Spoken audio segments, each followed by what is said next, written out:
احتیاط واجب کی بنا پر ضروری ہے کہ فطرہ صرف شیعہ اثنا عشری فقہا کو دے. جو آپ کا فطرہ ہے اسے ڈھونڈے شیعہ فقیر ہو، اثنا عشری 12 امامی، جو زکوٰۃ کے مستحق کی شرائط رکھتا ہو. زکوٰۃ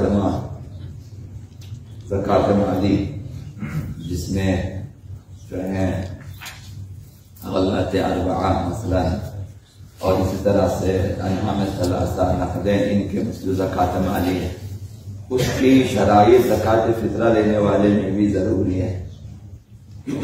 خلاصہ یہ ہے کہ اپنا اور اپنے اہل ویال کے سال بھر کا خرچہ پورا نہ کر سکتا ہو، یہ شرط ہونا ضروری ہے، اور ساتھ ہی شیعہ اثنا عشری ہونا ضروری ہے.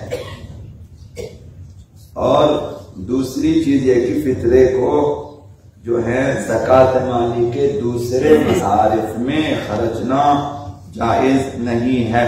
زکوٰۃ مالی میں جو ہے مؤلف قلوب کے لیے بھی آپ خرچ سکتے ہیں زکوٰۃ مالی، جن میں مثلا غیر نان مسلم لوگ ان کے خرچتے ہیں تاکہ وہ اسلام کی طرف راغب ہو سکے.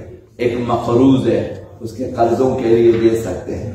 اور اسی طرح سے ابن سبیل جو مثلا سفر میں درماندہ ہو جاتے ہیں، زکوٰۃ مالی وہاں خرچ، لیکن زکوٰۃ فطرہ کو ان امور میں نہیں خرچ سکتے ہیں. زکوٰۃ فطرہ کو فقراء تک پہنچانا ضروری ہے، صرف فقیر اور مسکین انہیں دے سکتے ہیں. اب اگر شہر میں کوئی شیعہ فقیر نہ ملے، آپ کسی ایسے شہر میں رہتے ہوں جہاں شیعہ فقیر ہی نہ ہو، کہ خدا کرے کہ کوئی ایسا شہر بھی ہو کہ جہاں کوئی شیعہ فقیر نہ ہو، سارے شیعہ ثروت مند ہو مثلا، کہ ظہور کے بعد ایسا ہو سکتا ہے، ورنہ مشکل ہے کہ کہیں ایسے ہمارے ہاں شیعہ فقراء زیادہ ہے. تو اگر کہیں شیعہ فقیر نہ ملے آپ کو، تو دوسرے مسلمان فقراء کو دے سکتے ہیں جو خیر شیعہ ہو، دے سکتے ہیں. لیکن کسی بھی صورت میں ناصبی کو زکوٰۃ فطرہ دینا جائز نہیں ہے. ناصبی سے مراد وہ غیر شیعہ افراد ہیں جو اہل بیت اطہار سے دشمنی رکھتے ہیں. ناصبی ہے جو 12 اماموں سے 14 معصومین سے دشمنی رکھتے ہیں، انہیں نہیں دینا چاہیے. جو شیعوں کو کافر سمجھتے ہیں انہیں نہیں دے سکتے ہیں، وہ ناصبی ہیں. جو ہم شیعوں کو کافر سمجھتے ہیں ناصبی مسلمان نہیں ہے. ناصبی جو ہیں وہ بدترین افراد، نجس ہیں، انہیں نہیں دینا چاہیے، چونکہ ظاہراً وہ لوگ بھی جو ہیں اپنے آپ کو مسلمان کہلاتے ہیں. دوسرا مسئلہ، اگر کوئی شیعہ بچہ فقیر ہو، بچہ ہے فقیر ہے، کیونکہ وہ کسی کی مثلا سرپرستی میں نہیں ہے، یا اگر سرپرست ہے تو پھر سرپرست ثروت مند نہیں ہے، اس کے سرپرست خود فقیر ہے، مثلا باپ موجود ہے، دادا موجود ہے، ماں موجود ہے، لیکن وہ نادار ہیں، تو اس شیعہ فقیر پر آپ زکوٰۃ فطرہ خرچ سکتے ہیں کہ آپ لے جائیں یا خود خرچیں ان کے اوپر، یا ان کے ولی کو دے دیں جو سرپرست شرعی ہے. سرپرست شرعی مثلا باپ دادا ماں، اگر باپ دادا نہ ہو تو ماں مثلا سرپرست ہے، باپ کے بعد ماں کے بعد اگر ماں بھی نہ ہو تو دادا مثلا، انہیں دے دیں کہ وہ اس بچے کے اوپر خرچیں. تو یہ بھی، اور اس کی ملکیت میں دے سکتے ہیں آپ تاکہ بچے پہ آپ خرچیں، یا ان کی اجازت سے آپ خود خرچیں ان کے لیے.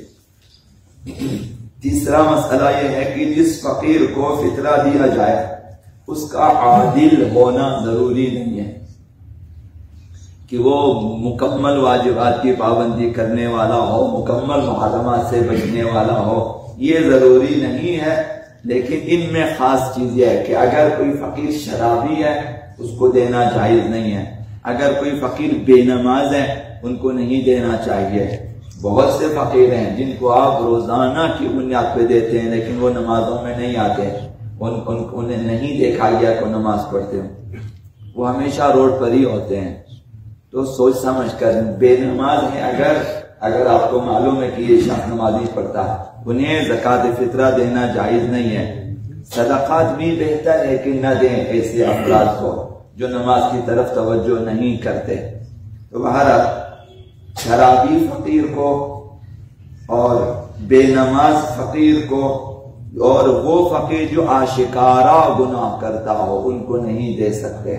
ممکن ہے جو ہے چھوٹے موٹے گناہ گھروں میں کرتے ہوں گے، عاجل ہونا ضروری نہیں، لیکن یہ 3 گناہ اس سے سرزد نہ ہوں، شرابی، بے نمازی، ترک نماز اور علی الاعلان گناہ کرنا۔ علی الاعلان یعنی اسے لاپرواہ ہے گناہوں کے سلسلے میں، وہ متجاہر بفسق ہے، وہ گناہوں کو آشکارا انجام دیتا ہے۔ مثلا آشکارا جوا کھیلتا ہے، آشکارا شراب پیتا ہے، مثلا جو ہے ترک نماز بھی آشکارا انجام دیتا ہے، یا مثلا آشکارا کھلم کھلا مثلا جو ہے غیبتیں کرتے، گانا، جو اس طرح سے لاپرواہی سے گناہ کرتے ہیں، سامنے بے باک ہے وہ، انہیں نہیں دینا چاہیے۔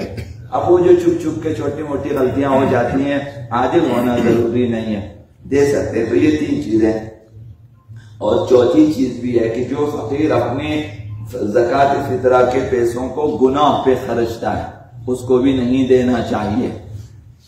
مثلا چھوٹی چھوٹی چیزیں، مثلا عید کے دنوں میں وہ فقیر انڈے خرید کے لے آتے ہیں، ان کو رنگ کر لیتے ہیں، روڈ کے کنارے بیٹھ کر انڈے لڑاتے ہیں۔ مثلا جوا ہے، یہ حرام ہے، بعض مومنین کو یہ بھی نہیں معلوم ہے کہ انڈے لڑانا حرام ہے، اس انڈے کا کھانا بھی حرام ہے، اس کا خریدنا بھی حرام ہے، اس کا بیچنا بھی حرام ہے۔ وہ جتنے انڈے ہیں، تو ایک فقیر کے پاس کچھ بھی نہیں، اس کو خالی انڈے، مثلا اس کو دو مثلا کریٹ وہ انڈے لے کے یا کارٹن انڈے لے کے آ جائیں گھروں سے، بھائی آج عید کے دن فقیر ہم لوگ، تو یہ چیزیں ہیں مثلا، حتیٰ کہ یہ بھی جوا ہے، نہیں لینا چاہیے۔ بعض مومنین آرام سے کھاتے بھی ہیں، ان سے خرید، ان سے سستے دے رہے ہیں وہ لوگ، بھائی سستے، اس نے لڑایا، اس کے مد میں 10 روپے پہلے کھایا اس ایک انڈے کے مد میں، اب اس کے بعد اس کو توڑ کے رکھا ہوا ہے لڑا کے، اب وہ جب لڑایا پھر حرام ہے، حتیٰ لڑانے کی نیت سے خریدنا بھی حرام ہے۔ وہ لڑا کے رکھا ہوا 10 روپے پہلے کھایا، 5 روپے ابھی یہ دوبارہ آپ سے لے گا کہ بھائی ٹوٹے ہوئے انڈے 5 روپے میں آپ کو بھیجا، اور آپ آرام سے کھا رہے ہیں کہ سستے دے رہے ہیں، بھائی ہم پیسے دے رہے ہیں۔ ہر چیز پیسے دینے سے حلال بھی نہیں ہوتی ہے اور پاک بھی نہیں ہوتی ہے، کہ اگر کچھ اول میں پیسہ دے کے شراب دیا، میں نے پیسہ دیا، ایسا نہیں۔ اگر ایک شخص نے مزدوری کی، میرے مزدوری حرام ہے، اگر کام حرام ہے تو تنخواہ بھی حرام ہے۔ کام اگر حرام ہے، کام کرنا کافی نہیں ہے، تو کام بھی جائز ہونا چاہیے۔ اسی طرح سے کہ ناجائز کام کی تنخواہ بھی حرام ہے۔ یہ انڈا لڑانا جوا ہے۔ مثلا ایک فقیر نمبر کھیلتا ہے، اس کے بعد کچھ بھی نہیں، نمبر تو ہے، نمبر پہ خرچہ نہیں آ رہا، وہ نمبر رکھیں اور دوسروں سے پیسے لے لیں، بھائی 100 200 300 400 روپے میں نمبر خرید، نمبر بیچتے ہیں وہ۔ پھر اس کے بعد مثلا جو ہے وہ قرآن بازی کر کے کسی کے نمبر میں مثلا کچھ پیسے اسے دے دیتے ہیں۔ یا ہمارے چھوٹے چھوٹے قمار جو آپ کو معلوم ہے کہ ٹیبل پہ قمار کھیلتے ہیں کہ پیسے رکھیں بھائی سب، مثلا جس کے نام پہ آ جائے وہ سارے جمع کر لے جاتے ہیں، جوا حرام ہے۔ تو ایسے فقیروں کو بھی نہیں دینا چاہیے کہ جو جوا کھیلتے ہیں۔ اور اس جوئے کے بے شمار اقسام ہیں کہ مثلا کھیلتے بھی ہیں، مثلا کرکٹ کھیلتے ہیں، مثلا فٹ بال کھیلتے ہیں، مثلا کہ بھائی کھانے کے لیے کھیلتے ہیں کہ جو ہارے وہ کھانا کھلائے گا، جو ہارے گا وہ مثلا اتنے پیسے دیں گے۔ یہ سارے جوا ہے اور حرام ہے۔ جو انعامات رکھنا ہے وہ تیسرے فریق کو رکھنا چاہیے، نہ کہ ہارنے والے کو، کہ 2 ٹیمیں کھیلیں، تیسرا بولیں جو بھی جیتے گا ہم اس کو یہ انعام دیں گے، وہ صحیح ہے کہ تیسرا فریق ہو جس میں شامل نہ ہو۔ یہ دونوں خود اگر آپس میں رکھتے ہیں، جو ہارے گا مثلا وہ، یہ ٹھیک نہیں ہے۔ تو اس طرح کے بھی فقراء ہوتے ہیں کہ فقیر جوا کھیلتے ہیں۔ تو جو جواری فقیر ہے، جواری ضروری نہیں کہ بڑی دکان کھلاؤ، جوئے کی بڑی دکان ہونا، ایسا نہیں، چھوٹے چھوٹے جوئے بھی کھیلتے ہیں، روڈ پہ آپ دیکھ رہے ہیں کھیلے جا رہے ہیں۔ مومنین بھی شامل ہیں، مومن بچے بھی شامل ہیں، مثلا آرام سے بیٹھ کے دیکھ رہے ہیں اور کھا بھی رہے ہیں وہیں پہ۔ تو آخری مسئلہ ہے کہ حضرت آیت اللہ سیستانی نے فرمایا احتیاط مستحب ہے کہ ایک فقیر کو ایک سا 3 کلو گرام جو آپ کا زکوٰۃ فطرہ ہوتا ہے اس سے کم نہ دیں، تقسیم نہ کریں اسے، اور یہ حضرت آیت اللہ سستانی کے نزدیک احتیاط مستحب ہے، آیت اللہ مکارم اور دوسروں کے نزدیک احتیاط واجب ہے۔ تو بہتر یہ ہے کہ جس فقیر کو بھی آپ نے دینا پورا ایک فطرہ دیں، 3 کلو گرام کی جو قیمت ہوتی ہے وہی دیں، آدھا پونا نہ کریں کہ اس میں سے 1.5 کلو کی قیمت کسی کو دیں، 1.5 کلو قیمت کسی اور کو دیں، ایسا بھی نہ کریں۔ جس فقیر کو دینا مکمل 1 صاع دے دیں، 1 سے زیادہ بھی دے سکتے ہیں لیکن 1 سے کم نہیں دینا چاہیے، 1 سے کم نہیں دیں۔ ایک فقیر کو کئی صاع، آپ کے گھر میں 10 افراد، اب 10 کے 10 افراد کی جو زکوٰۃ الفطر ہے وہ کسی ایک فقیر کو دیں، یہ جائز ہے۔ صرف یہ شرط ہے کہ 1 سال کے خرچے سے زیادہ نہ دیں۔ 1 سال کے خرچہ مثلا کم از کم 1 سال کا خرچہ ایک فقیر کے لیے کم از کم 50-60 ہزار کا ہوتا ہے، کم از کم اتنا مثلا، کم سے کم اگر فقیر ترین افراد بھی ہو تو 50 ہزار تک 60 ہزار تک بھی دے سکتے ہیں، چونکہ 1 سال کا خرچہ۔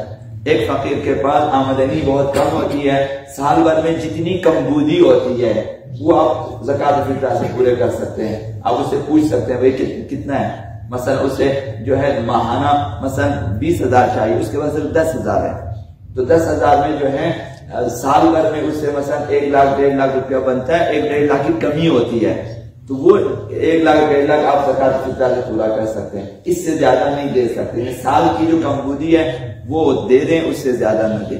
اللہم صل علیہ باسمک العظیم العظم العز الجل الاکرم یا اللہ یا اللہ یا رحمان یا رحیم یا مقلب القلوب ثبت قلوبنا على دینک اللہم اہدنا من عندک وافض علینا من فضلک وانشر علینا من رحمتک وانزل علینا من برکاتک حق محمد وآلہ الطیبین